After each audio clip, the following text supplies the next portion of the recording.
3 or 4 times now you have given us your mantra, which I love: peace, love, positivity. Totally. But knowing your backstory as I do, those 3 things could have been bitterness, resentment, and anger. Yeah. They weren't. They aren't. Tell me a bit about your backstory and how it turned out to be about peace, love, and positivity, and not 3 other characteristics that are not so admirable. I think, man, I mean, well, just kind of getting into it, like growing up, both of my parents were addicted to alcohol and narcotics. My father specifically to crack cocaine. And he's 62 years old now, and he's been clean for a few years, and he's doing well now. But back then, he wasn't a part of my life, you know, having a black father and a white mother, father that wasn't there, being raised by my mother, then my brothers and sisters or half brothers and sisters, I mean, they're my brothers and sisters, but from other black men that my mother had them with. It was like a weird kind of place to grow up in my household specifically, and then seeing like my brothers in the streets and selling crack and hustling and getting locked up and shooting and, you know, guns and doing all this crazy stuff. And I've held guns and I've run around with knives and I've gotten in fights and I've done dumb things, and I'm so happy I've never done anything that haunts me. You know, I've never taken anybody's life, thank God. I've never had to, I've never done anything that I look in the mirror and I'm truly ashamed of. I mean, everybody's done stuff that, you know, they're not proud of, but like, I'm just really happy it never went there. And so, kind of having to fight through all that, you know, domestic violence and abuse, and seeing my mother beaten by men, and, you know, blood on the kitchen floor, and my sisters being sexually assaulted and raped, my mother included, and my mother dealing with bipolar and anxiety, and it's just so crazy. I don't know, but I saw all of it. I saw it all, and I saw it as a child. And in my mind, every time I saw it, it was like, don't do that. That's what not to be, you know. Don't hit a woman, love a woman, you know, nurture a woman. Don't yell, you know, do your best to speak. Let me cut in right quick. How did you know not to do that? Because as you well know, most people end up emulating the behavior that they see. How did you know? Like, what is this moral compass coming from? I have no idea. In the midst of all of that. I don't know, man. That's the thing where, like, people will ask me that, and it is, you know, common sense and God or whatever it may be, the energy of the universe. But it's just I don't know. I felt bad, you know. I see that, and I was just like that's why I feel like I always tell my stylist Ricky all the time, like, I'm so basic. Like, I just come like basic. Everything about me is basic, and it's like instinctual to just like be myself, you know, just be you. So I think as a child, like, that was me. It was me to not want to hurt a woman or force a woman to do something, or, you know, I don't know, man. I don't know. To me, it makes sense. And you know what I think it comes down to? It's just that mentality. For example, a few years ago when I first started, you know, man, not just to be completely honest with you, there was people who would say just hurtful things like, you know, you're a cracker, you're gay, you're stupid, you're this, and just these hurtful things to try to tear me down because I was just being myself, and I never understood. I asked myself, how could somebody hate me, right? And I'm not trying to be like, I'm just being honest. Like, how could you hate me? Peace, love, positivity. I came from nothing. I made something of myself, the underdog, you know, Social Security, welfare, Section 8 household, and I made it. And I can't believe it, and it's incredible. And I'm here to wave the flag for everybody to say that we can all truly with perseverance do this. And then there's people like, shut up, you're stupid, you're this, you're that, you're whack, your music's terrible. And I would always ask myself, trouble myself, like, why do people hate me? Why do people hate me? And then it clicked, and it was like, I don't understand why people hate me, because I'm not a hater, man. I'm a lover, and that's the mentality I have. I don't have a hater mentality. I don't look at things and try to dissect them in a negative way and talk about what I don't like or what could be better. I talk about the things I enjoy or that I love first.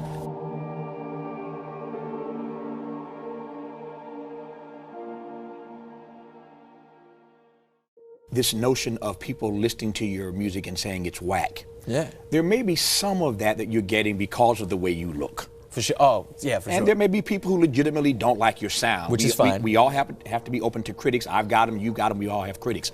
The question, though, is how did you get comfortable with your musical stylings when there were people telling you legitimately or illegitimately that you're whack? I love that. What a great question. How did you? It's just perseverance, and it's knowing, like, so the biggest thing that you have to understand is, like, or I had to understand is, I don't make music for people that don't like it. right? Like, you don't do this show for the people that are like, oh, I don't agree with that or this or that. And it's like, cool, you don't have to agree, but we don't have to argue about it. So for me, when I came to the realization about acceptance, when I stopped looking for acceptance in others, when I stopped going on Twitter to see people go, oh, you're great, you're good. I know I'm great, I know I'm good, I know I'm talented, I know I'm amazing, I know I'm special, just like you, just like the people watching. That is a real thing. And once I knew that and I could tell myself that, that's when I truly found that balance, you know? So for me, now that's not even where my mind is when it comes to an album like this, because it's like, I didn't make the music stylistically for somebody who's not going to enjoy it. If you don't like it, that's cool, whatever. Like, you're not invited to this party. Everybody the millions of people around the world who are here, and I'm so happy because that's who I made the music for. And another thing is, like, don't be lazy. So when I was 17 years old, and unfortunately, you know, I wasn't in high school, so I got 2 jobs that I worked in the morning and the evening, and then I would go home. Just because I'm curious, what were they? Oh, well, I had all types of jobs. Yeah. At that specific time, I was working at Jiffy Lube, so I was changing oil. And then in the evening, I worked at a flower shop. Okay, I was just curious. Yeah, okay. And then, then I would come home and record. So I would write and I would record myself and I'd work on myself. So I was working on this craft. And I just say that to say, like, if at 17 years old, I can live on my own, work 2 jobs, and still follow my dreams, like, then just chill. You can finish high school and do what you love. But I think,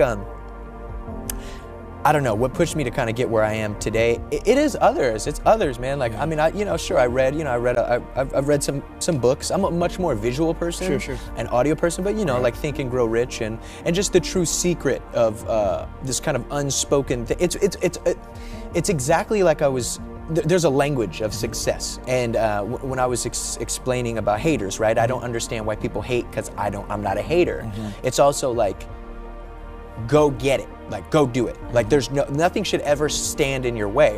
You know, when it comes to success, you have to want success more than your next breath. It takes determination, persistence, and realism, of course, and wanting success more than your next breath to attain the goals in which you want in life, just in general.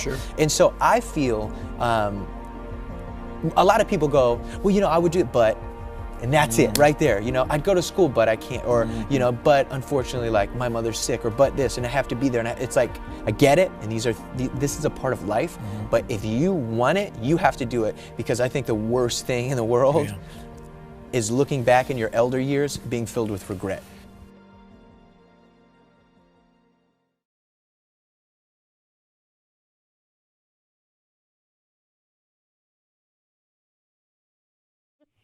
My advice here is interaction with your peers, and through that, so say there's other producers. So there's a zillion producers out there, right? So find some of your favorites or some people that you would almost see as competitors and collaborate.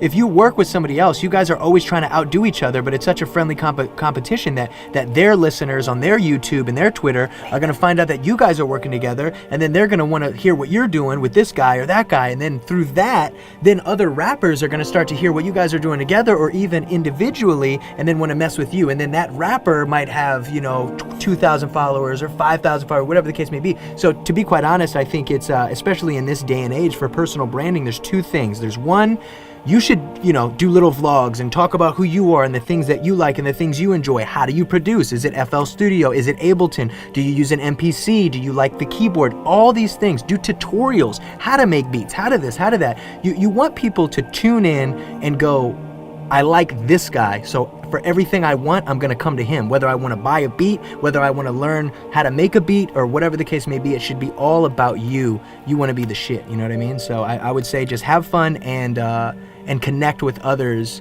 that are even better than you, and learn why they're better than you, and fucking take their secrets and kick ass. So here, listen, it's very simple, man. I have a lot of good things going on in my life. I would trade to be you right now. If you're at a place where you're watching my Instagram Live, when you're talking to me and Logic, you're 14 years old, you've already put in 3 years worth of work, you're savvy enough to be paying attention to my content and listening to this kind of music, like you're in such a great spot. The biggest problem is when you're 14, it's hard to be patient, right? Like, it's just hard. But listen, you need to hone your craft. Like, you're still in the place, if you think about mine and Logic's stories. At 14, there was no internet for me. There was for him a little bit, so it's a little bit different. But Like, we were just still working on our craft. I was still at baseball card shows learning how to like set up tables, trade, how to negotiate. Logic, were you writing at this point? And I was totally writing. But one other thing that I do want you to also think about is like, you being 14, it's like you're like, oh man, I just want to do it now. I just want to do it now. There's a lot of people who are like, no, I don't want to finish school, or I don't want to do this, or I don't want to do that. Like, first and foremost, remember that if you are blessed and you are in a position where you can go to school and get an education, you do not take that for granted, because it's something that I did take for granted. But one piece of advice I want to give you and everybody out there watching who's like, no, I just want to just get rid of everything else and just focus on this one thing. That's BS, man, because when I was 17 years old, I left home and I worked 2 jobs at the same time while still working on my music. So no matter how hard it might feel or how angry it can be to just want to just do that one thing all the time, make sure you are balancing your life. It's very important.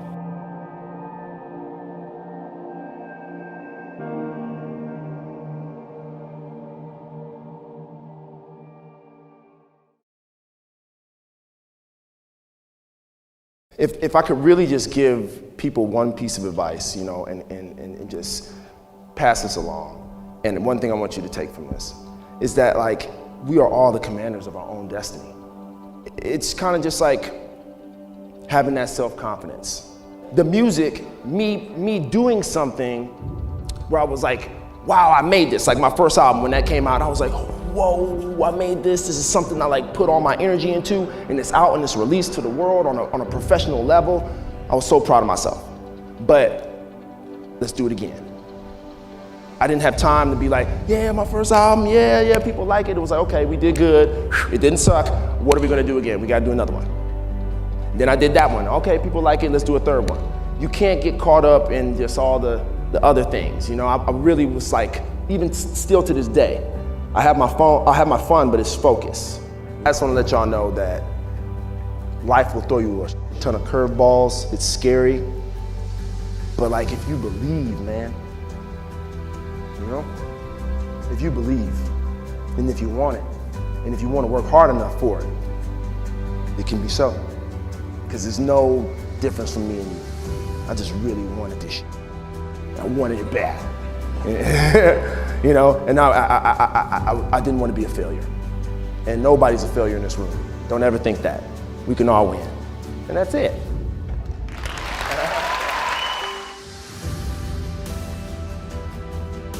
And then I was just like, let's just put out a song a month and just see what happens. One a month. Let's just keep going. Rapid fire. We have nothing to lose. It's just so fucking crazy. It's document over creating. That's what it is. Yeah. It's just volume. Like if you're good enough, it will happen. Like you flat out wouldn't have made it 20 years ago.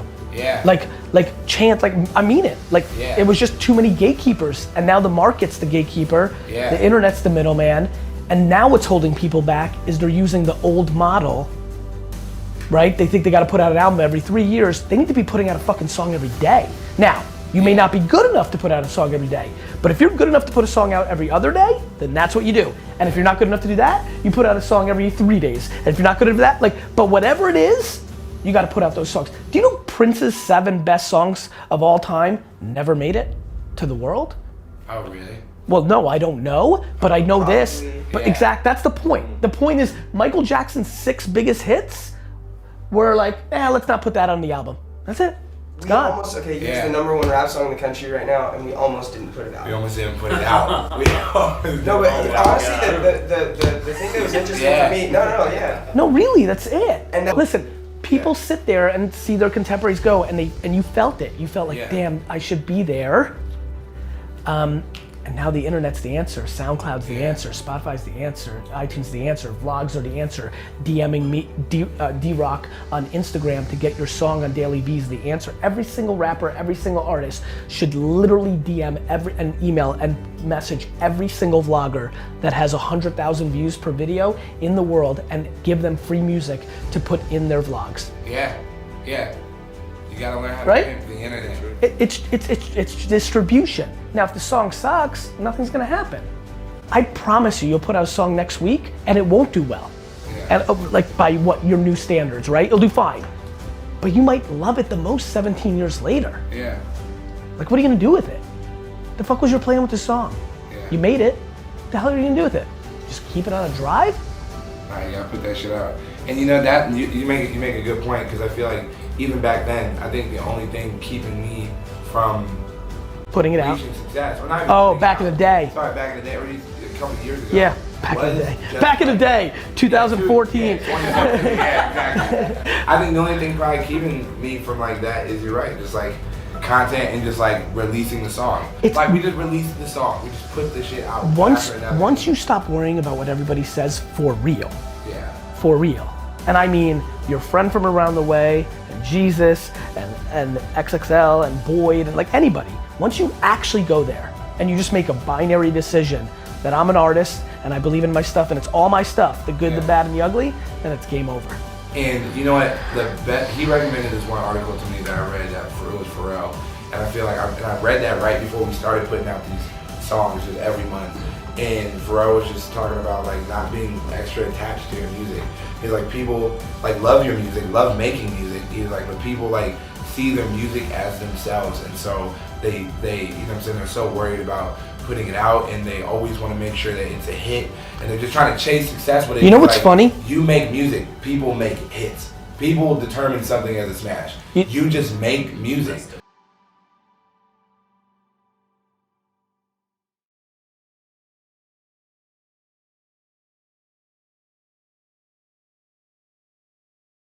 And so when did the hip hop bug kind of first catch you? When did you realize? Super early. Yeah. When I was like 7, I remember listening to Get Rich or Die Trying and Eminem, and I had a notebook that I would like write raps in that were just ridiculous raps. But, like I saw a girl, she's gonna make me hurl, like shit like that. Yeah, like, okay. Ridiculous stuff. And I was like impersonating 50 Cent. You know what I'm saying? Like I was trying to say that I was from Queens, all this crazy stuff. And I would, stand in the living room and like perform the raps for my brother, who I just have. Older? Yeah, my older brother, and like I think that was really the inception of everything. Why do you think I like your music so much? Now that you've gotten to know me a little bit, I think the message 100%, which is just like, fuck it, do it. You know what I'm saying? Of course, I know what you're saying. Yeah. I also, for me, just like the chip on the shoulder thing. Yeah. Like anytime you're like the Kurt Warner line, like your grandfather rolling in his grave, like the stuff that you talk about is like that's what I would, it connects with me. Do you get concerned, or how do you think about what you're going through now, right? Yeah. Like when Andy kind of first brought you up 2 years ago, you were coming up, you were clearly at a different level and well on your way to the next level. Do you worry that a lot of your engine is the chip, is the fuck it, I'm gonna do it myself, right. I did it myself, fuck you, you passed on me. Do you worry that that this making it now and the next version of you making it takes some of that away and can change shit? No, because it's not being driven by an external force. It's more so being driven by, I have to prove it to myself. Yeah. I need to get a Grammy, not to prove to y'all that I can get a Grammy. I need to prove to myself that I can get a Grammy. And so what's the number one thing you wish you knew when you're starting out? So I'm 18. And what is the biggest lesson you learned when you got on the new level? Cool. Russ? What's the biggest lesson I learned? To follow your gut. To always just follow your gut. You know what I'm saying? A lot of shit is going to distract you. There's opinions that you may look up to when you first go into it, but you realize they don't know shit. Absolutely. Follow your intuition. You know what I'm saying? Listen to your gut. It's never wrong, and it knows what the fuck you want before you do. That's something that I learned heavy, because I used to get fucking beat myself up. Like, why the fuck isn't this happening? Why isn't this happening? But then you realize when whatever that thing that you were like frustrated that wasn't happening, when that thing does happen, you're like, oh, right, I'm so glad it finally happened now and not back then. Like, so when you were dropping songs, I'm talking about like in the beginning, not like after you already picked up momentum. Was there anything like marketing wise that you did to try and implement, like to try and bring attention to your songs or anything like that? Like, there was. Like I used to take like selfie videos of me in the basement studio singing along to the song that I just dropped, and for whatever reason they would just go crazy on Twitter, and I would do it like and every how many fucking Twitter week. and I know what he's asking here, how many at that point Twitter followers did you have just to make it contextual? Fucking 7,000, 8,000. And where are you at right now, Persian? I'm at 10,600. Oh yeah, I mean, So 10,000. I remember when I hit 10,000, I was like, yo, we ain't gonna be broke no more. I love it. Yeah. I love it. Yeah, I mean, look, I think what's interesting about what Russ just said, and we were with that backpack kid yesterday, right? You know, that little 15-year-old that's in the Katy Perry, all that dancer from Atlanta too. Like, nonetheless, both of you just said the same answer, which is I have done a lot of things in my career content-wise that was more methodical about understanding the platforms and the context and the things of that nature in the new iteration of myself. But my rise in 2006, 7, 8 with Wine Library TV, no growth hacking, no smart anything, just the content. It wasn't like you got people to get it shouted out, or you figured out the algorithm, or you figured out how to be the top of a MySpace page like we did, Boyd, when we used to do yourgrills.com, Paul Wall, shout out. A lot of people just win on the content. A lot of people think that you can't win. Right. When you've got 3,000, when you've got 200. This kid had 300 followers on Instagram when he put that dance video up. 300. So the content works. The problem is, for so many watching right now, you make the same exact kind of content when the market has told you it doesn't work. You've got to mix it up, right? Like, for example, like we need to make a black and white episode of Daily V. We need to make a silent film version of Daily V. We talk about it, but we haven't fucking done it.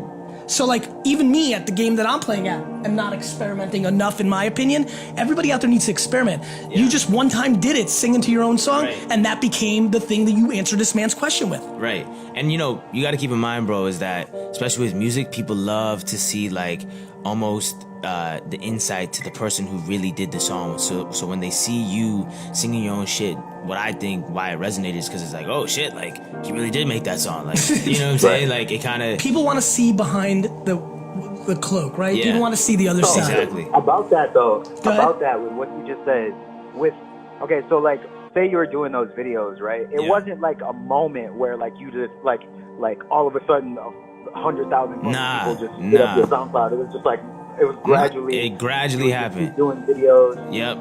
My man, do you understand that the far majority of people that have a viral hit, that they are a one-hit wonder and it's over? That everybody else, like that Russ and I's narrative is far, far, far more the common, which is one day at a time, one day at a time, one day at a time, one day at a time, and then 40 fucking years later, you look back and be like, oh shit, we made it. It wasn't the 10,000 followers on Twitter. Facts. Russ, what else is on your mind? What do you want all these entrepreneurs, young hustlers to be thinking about, to know? How you think about your project? Your new project's phenomenal. Thank you. How are you thinking about that? Like, what? I think people need to listen to their passion more. And a lot of people say, well, I don't know what my passion is. How do I find it? You find it by paying attention to yourself. And you find it by listening to what makes you the most enthusiastic when you think about it. And then just start there. You know what I'm saying? But a lot of people are so terrified to face themselves because of fear of rejection and criticism and weirdo shit. I've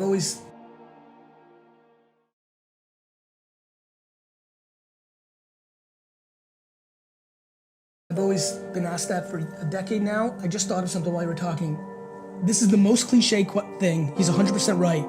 Take a 1 week off from whatever you do, school or work, and do stuff. Whatever the fuck you're doing, just prove to yourself it's the shit that you want to be doing. Build around that. Yeah. If you're cooking, if you're working out, if you're making music, if you're trying to sell stuff, like, I totally agree with you, but it doesn't feel practical. Everybody's watching right now and like, easy for those two fucking guys to say, except not when we did it 15, 20 years ago. My thing is like, it's easier said than done, but if it can be said, it can be done. And the problem is that a lot of people have like this terrible seed planted in their head from society or teachers or whatever the fuck it was, saying that certain passions are unrealistic. So when you actually ask someone, oh, what's your passion? They know it instantly. But they instantly also write it off because they've been told it doesn't make enough money, there's not enough jobs in that market, and it's not realistic. So then they move on to plan F and wonder why they hate their lives. The number you have dialed is not in service. That's who.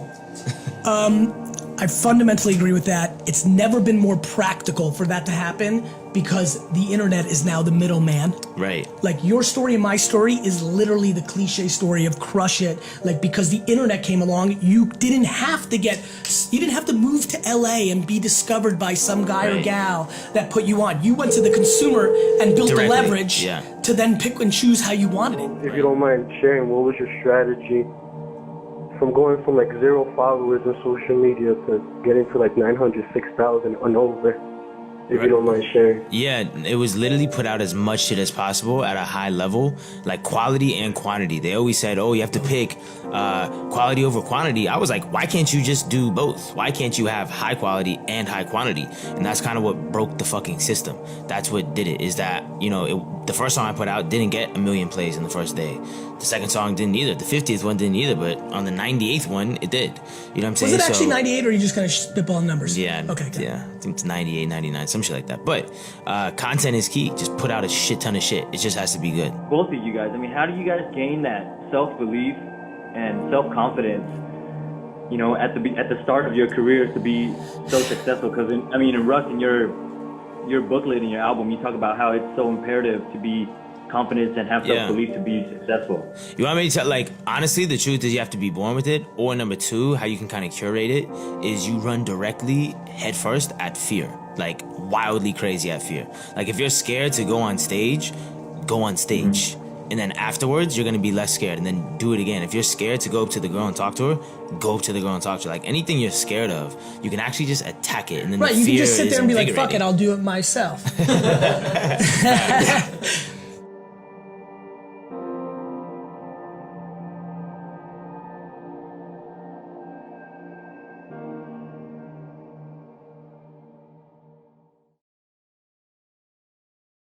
Respect.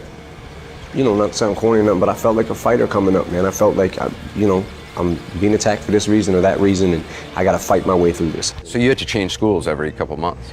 Yeah, I would change schools 2-3 times a year, and that was probably the roughest part. The roughest and most formative. He was a shy kid in tough public schools and was frequently bullied. You got beat up a lot as a kid? Yeah, there was a lot of instances that I would. You got beat up coming home from school?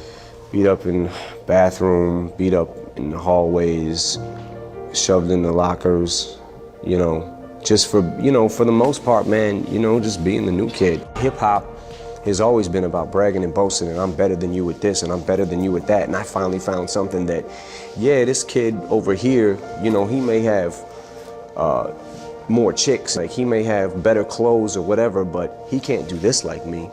You know what I mean? He can't write what I'm writing right now.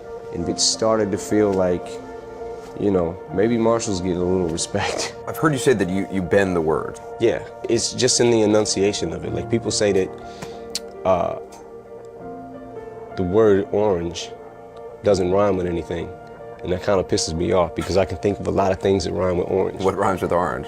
If you're taking the word at face value and you just say orange, nothing is gonna rhyme with it exactly. If you enunciate it and you make it like more than one syllable, orange, you could say like, I put my orange 4-inch door hinge in storage and ate porridge with George. You just have to figure out the science to breaking down words and try to. And do you think about this throughout the day? I mean, you're driving along, you think about rhyming words? Yeah. All day. Yeah, I actually drive myself insane with it. But it's interesting, I mean, for a guy who hated school, who, you know, was in the 9th grade 3 times, you spend all your time thinking about words. I found that no matter how bad I was at school, like, and no matter how low my grades might have been at sometimes, I always was good at English. But I heard that you used to read the dictionary. I just felt like I want to be able to have all these words at my disposal in my vocabulary at all times, whenever I need to pull them out. You know, somewhere they'll be stored, like locked away. His words are stored, but they're not exactly locked away. He actually keeps them in boxes. So you store stuff in just boxes like this? Yes. Inside are hundreds of scraps of paper on which he's obsessively scrawled down words and phrases. So, wait, this is a pad from a hotel in Paris, it looks like. Yeah. And you just scribbled that, you have 4 little words, just scribbled it. How do you even read this? This is tiny. I know what it says, I guess. I don't know, that I might use that, actually. They're not lyrics, really. They're just ideas that he collects. He calls it stacking ammo. So it's just, like, when I I've gotten fill this letters up from crazy people, and they kind of look like this. Yeah? Sometimes, yeah. Either all in capital letters or sort of scrawled on pages like this. Yeah, well, that's probably because I'm crazy. You almost died. Yeah, definitely. How close do you think you were to dying? They said 2 hours. If I would have got to the hospital 2 hours later, that would have been it. Because my organs, everything, my kidneys, everything were failing. Everything was shutting down. And artists can say that they get used to it, but I think that they're probably lying if they do. Because you gotta be wild, man. You gotta be like, you gotta be taken back by seeing this many people in their faces, and you know what I mean? And do you actually see their faces when you're performing? Oh, yeah. Say, everybody come take my hand, we'll walk this road together.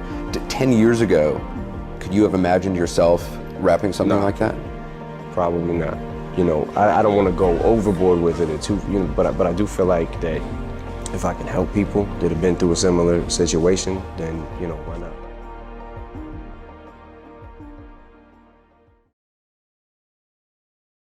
It was weird for me because I had always approached music in a very, just for my ears only, this is therapy for me type of, you know, with that kind of mentality. And what was it you got?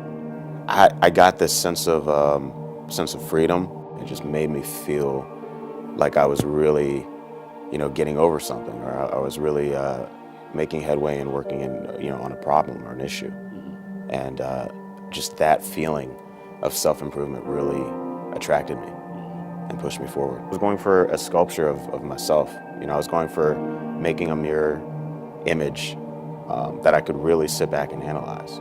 And I think that when I put out, you know, my first EP on the internet, it was the first time that I actually started to see a face in that sculpture. What happens to you on stage? I think a lot of things that I feel like I wasn't able to express for whatever reason start to kind of creep out. I think that I'm always looking for that self-therapy. And I guess, you know, what I do on stage is the closest thing to that self-therapy.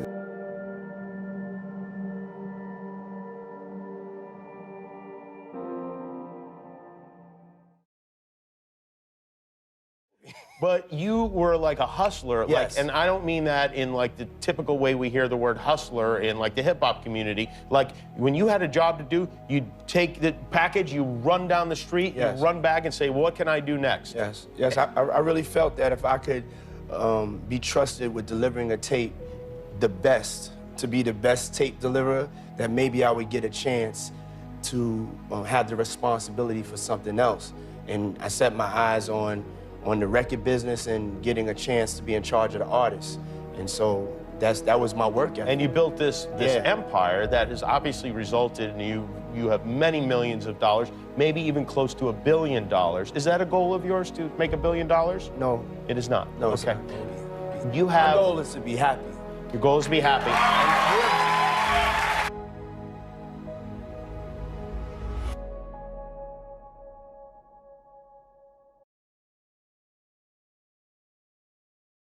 Your mother has you when she's 15. Mm-hmm. Your mother is selling drugs. Yes. She's dead when you're 8. Right. At 12, you start selling drugs. Right.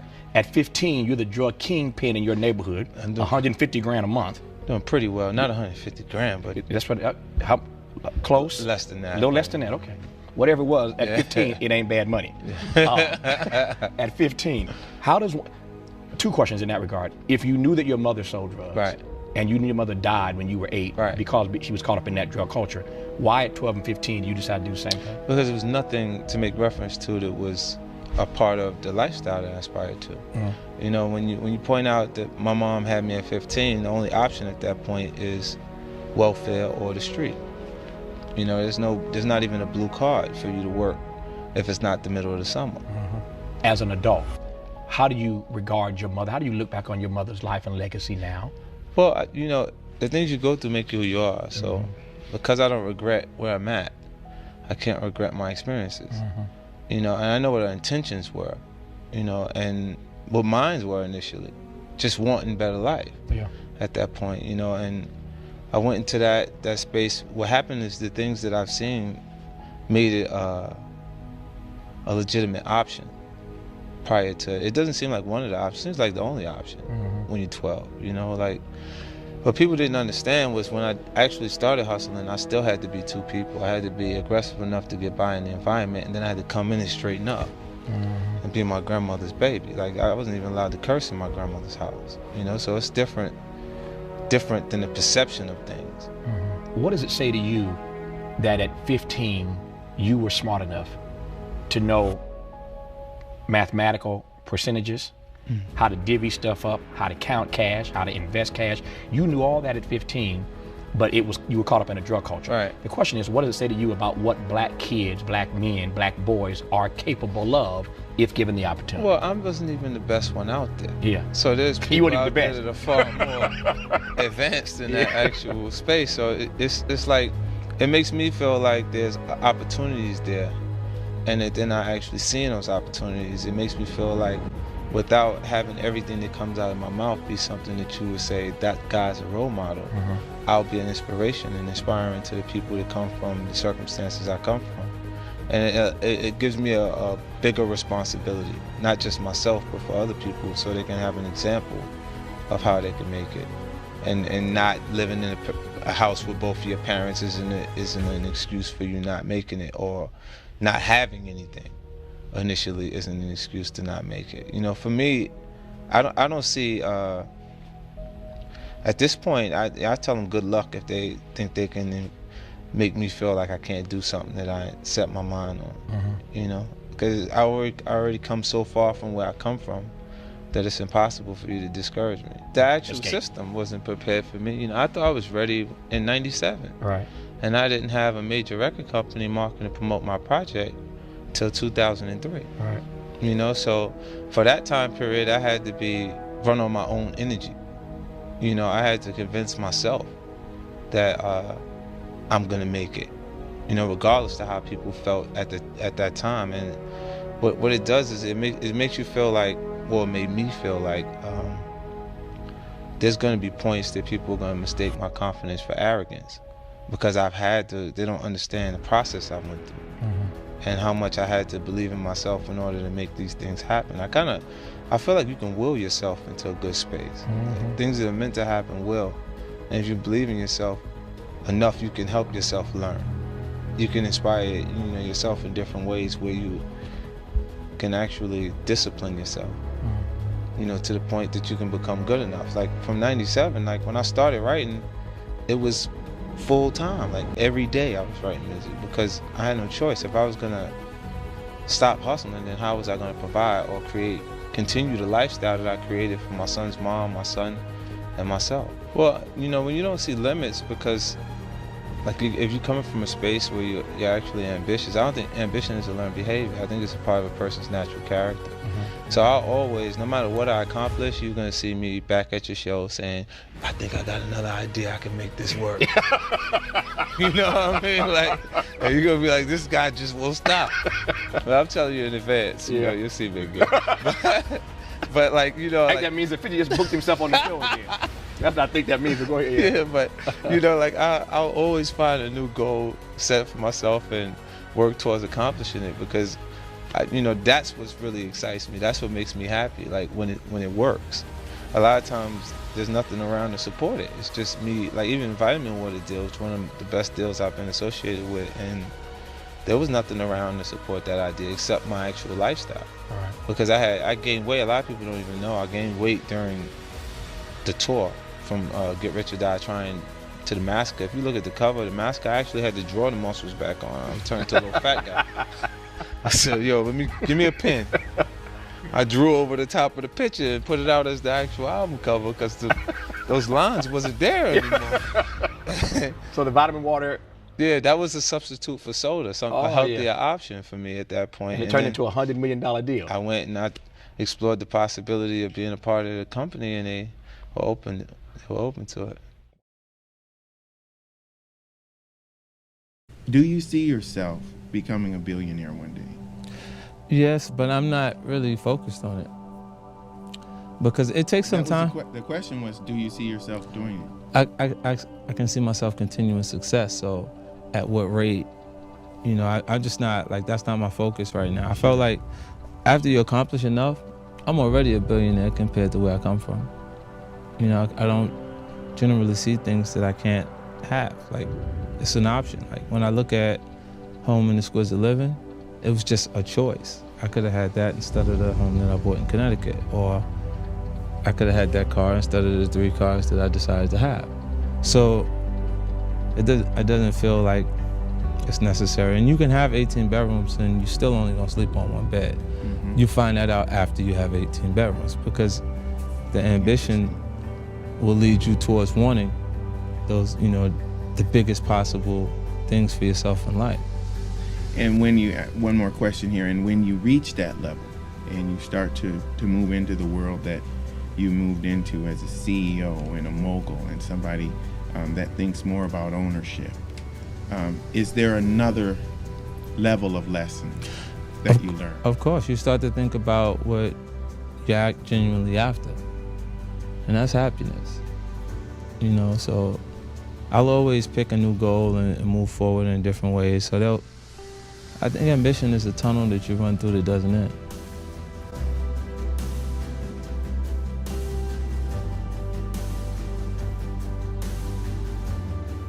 So these guys gave me my college education and taste in music and feel and how to record and why to record. The thing about this documentary is the question, what young people will get out of this is the why. Yeah. And what I hope they get out of it is the line in the thing about making fear a tailwind instead of a headwind. Most people wake up, including myself in those days, and fear was pushing me back, stopping me. And if you can figure out how to harness that and push you from behind, it's as powerful as the force. Wow. It is. Yeah. And if you can get that fear of failure, whatever that fear thing is, to push you and say, I can fail and I'm still cool. And just keep going, and you get knocked down, get up.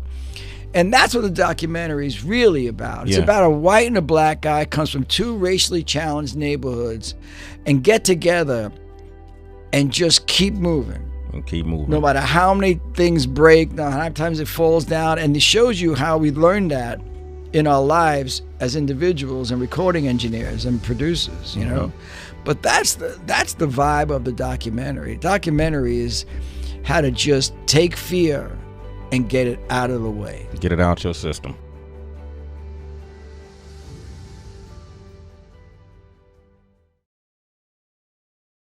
For me, my art has always been a means of trying to dig into some sort of truth, whether that was truth in myself, truth in society, using the page as a means to peel away the layers and try to figure this experience out that we call life. And that's a daunting process at times, but one that is the reason why I make art, why I write raps. And this was a record that was difficult. We watched, when we first met, we were an underground rap group, and we obviously had a lot of success fairly quickly. Although we've been doing it for a long time, the success happened very fast. And there was a certain point in around 2013 where we had, I wrote this original record, White Privilege, now 10 years ago. And this was a very different moment. From that perspective, 10 years ago, I was looking at it from an outsider, from an observational point of hip hop has changed since I've been a fan of it. Who's coming to shows has changed since I started to go to shows. The mass consumer, what it looks like on television, the success of Eminem, the success of underground rappers that are white, everything is changing. I was looking at it from that perspective. Fast forward 10 years, here I am at the center of a conversation about race within hip hop, cultural appropriation, the Grammys, the process of who gets on the radio, who doesn't. And it felt necessary and very important for us to address that again. And to not shy away from that topic, but to step into the conversation and all of its inherent flaws, all of its, all of my fear around like, yo, what am I gonna say now? It felt necessary. There's something else I've been thinking about. I want to throw at you since the vibes I'm feeling. This is something you haven't heard this one yet from me. Go, let's go. I have a concept that I haven't seen. Okay. Song comes out, album comes out, project comes out, something pops. In movies, they come out with number 2 quick. You put out, right, Guardians of the Galaxy, you're like, what the fuck happened? It blows up in the theater, they're fucking in production on number 2 from the bat. You write a song, it's about what you're going through with your girl, with your best friend, with somebody sick in your family, and it goes. Well, it's been some time in between you writing that and now it happening.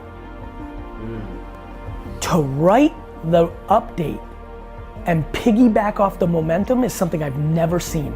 So, quick question. Yes, sir. Would that not be considered the remix? No. Because No. the remix is other people's ideas on top of it. Could be your idea. Yeah. The remix is some form of a collaboration that's building off the equity of the popularity.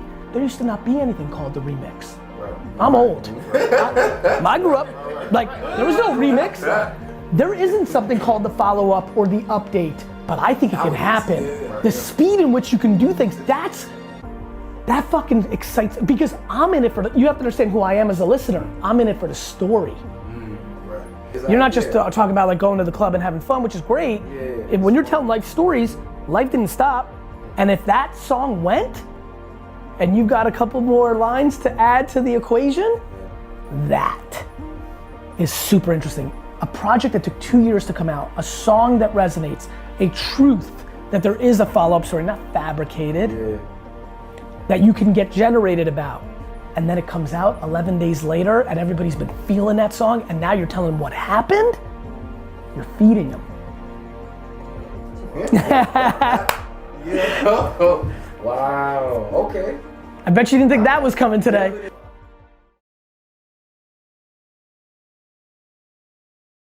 As I was listening to him, I just hear all the similarities and all the things in what he's saying, right?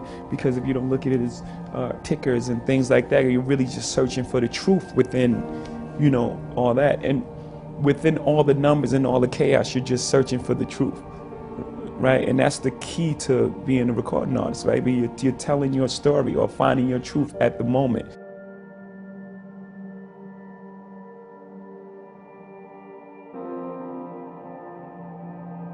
I had, mine's a little opposite from Warren because I started a little later. My first album didn't come out till I was 26, so I had a bit more maturity of where I was at. It's my first album had all these, emotions and complexities and layers to them that a typical hip hop album didn't have because, we were making it at 16, 17 years old. There wasn't enough wealth of experience to share with the world. So at 26, I had been through so many different things.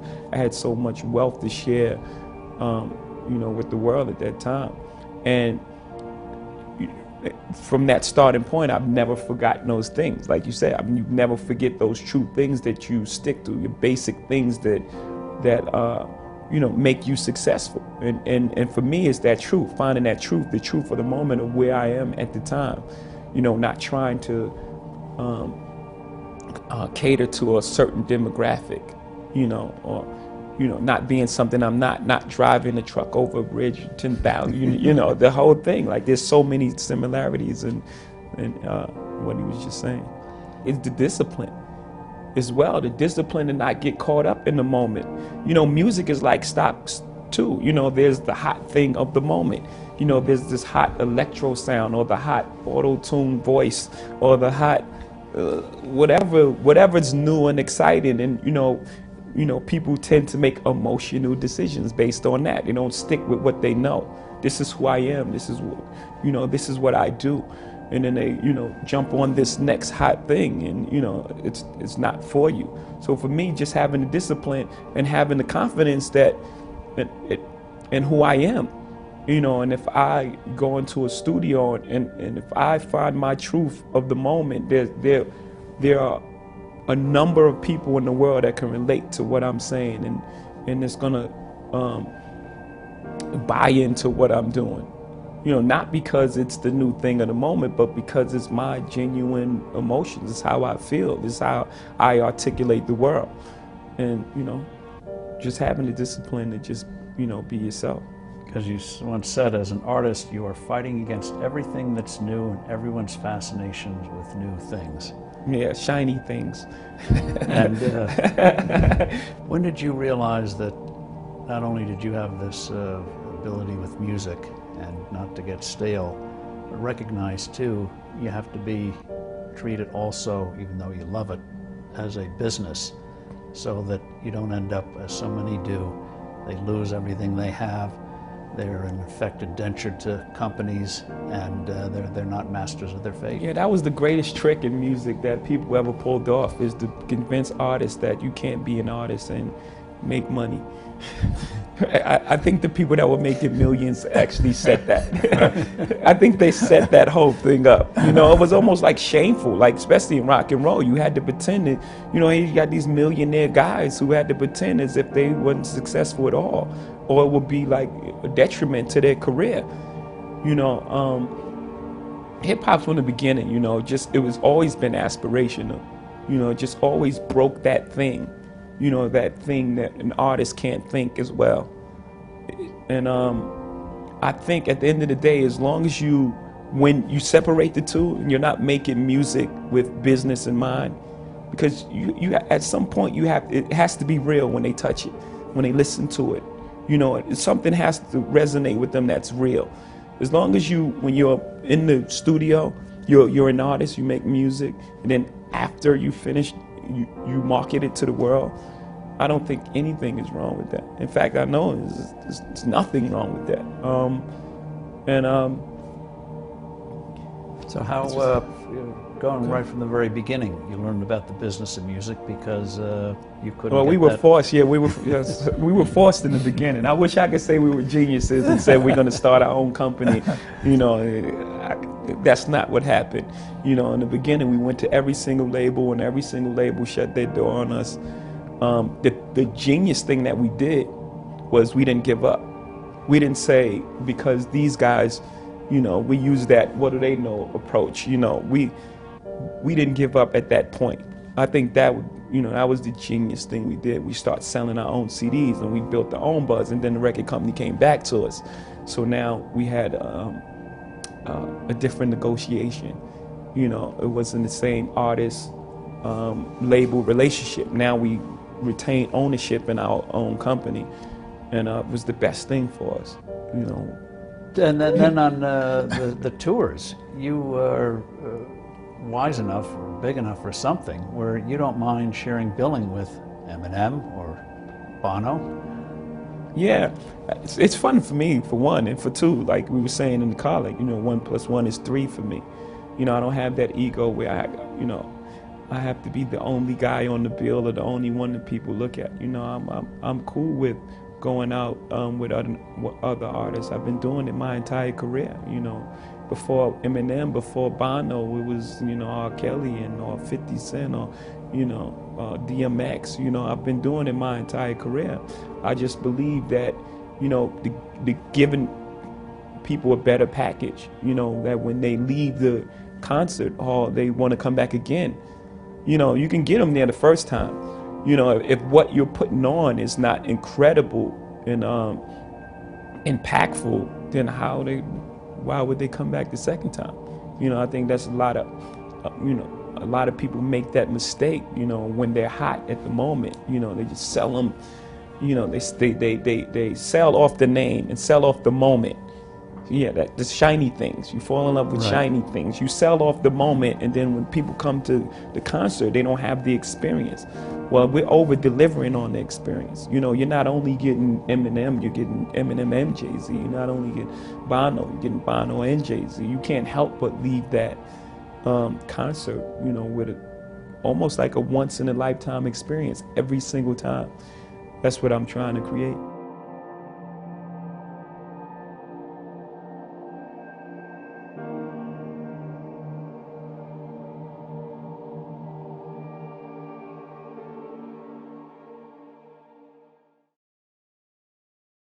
You need to put out music, man. The big advantage now of distribution online is you need at-bats. Don't fall in love with that song. You may love it, the world may hate it. You need to put out music. Okay. You need to put out music. Put it out, man, and if people love it, it'll start to generate some buzz. Like, people will listen to it, they'll share it with their friends, and you'll start to get more views. What if I don't have the money to put out music as often as I would like to, like quality sounding music? Then you're stuck and you lost like everybody else. You need to figure it out. Like Prince was a janitor in his studio, and the it's quality so cheap now, to make music now. Like the money should not be a problem. Jemai, listen, man. It's really cheap to make music. I love you, and I'm trying to be kind because John's here. Everything you're saying is backwards. You need to do and work.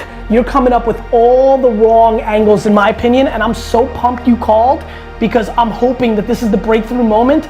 Like, you need to so far I heard it's the audience's fault, it's too far to the left, the music's too expensive. You are fully in excuse mode. You can put out plenty of quality music. To John's point, it's inexpensive, and if you want it so bad, go fucking work at the studio in exchange for studio time. Like, you need to go out and put out music, put in the work, put your head down, and then figure it out after the fact. You need to put out 150 fucking songs and see how people react to it before we hear another phone call from you.